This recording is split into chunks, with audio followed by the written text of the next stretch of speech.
How did I get this job?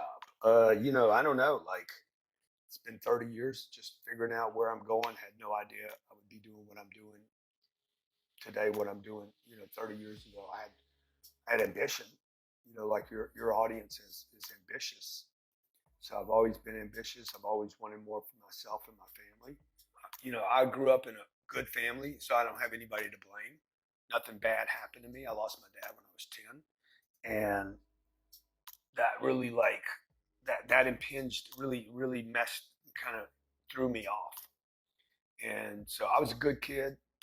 8 years old, my mom thought I was a loving, caring, you know kid. And then by the time I was 15, 16 years old, man, something had happened. And so I lost my dad when I was 10. Got introduced to drugs when I was 15. The drugs weren't really the deal. I mean, drugs would become a problem for me, but really it was the year between 10 and 15. I was just lost, every day lost, like bored. I was bad. I was not good in school. My grades would not show that I was smart. Um, I wanted to do something. And it was just that from 9 o'clock in the morning until 4 o'clock in the afternoon, I was just bored. And then when I finally got out, I got in trouble all the time.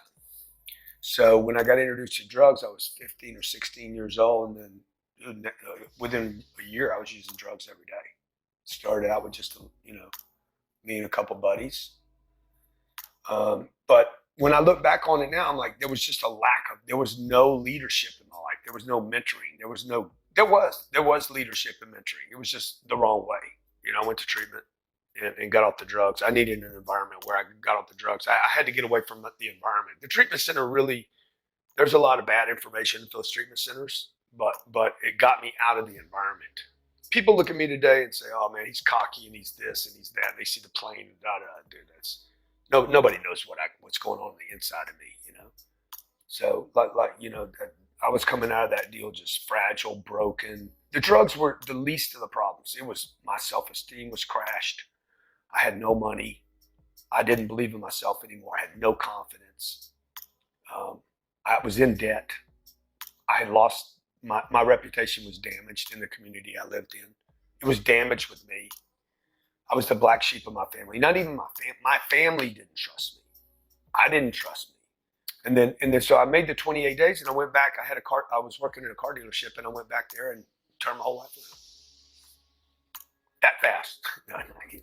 No, it just, had to one day at a time, just turn everything around, starting with, okay, I got to not use drugs and I got to start rebuilding my life.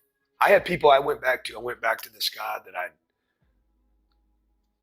I had worked for him, but I felt like I'd stole from him because I was doing this side hustle while I was with him. And I said, look, man, I owe you a bunch of money because you paid me and I wasn't really here.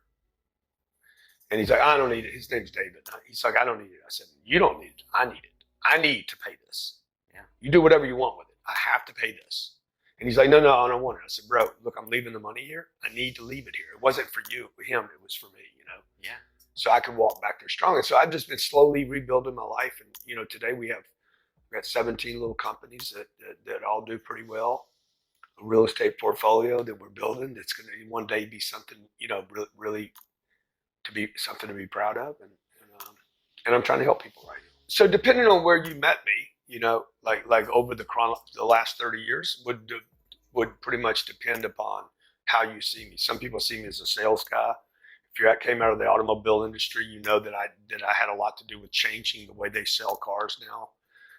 If you've met me in the last 3 years, dude, the guy's a social media influencer.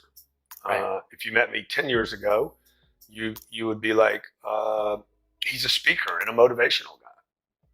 So it could be sales, could be, if you met me 20 years ago, you're like, oh my God, that guy's one of the best closers and negotiators. My information on closing and negotiating is just stellar. Yeah. Some people know me because I'm a writer.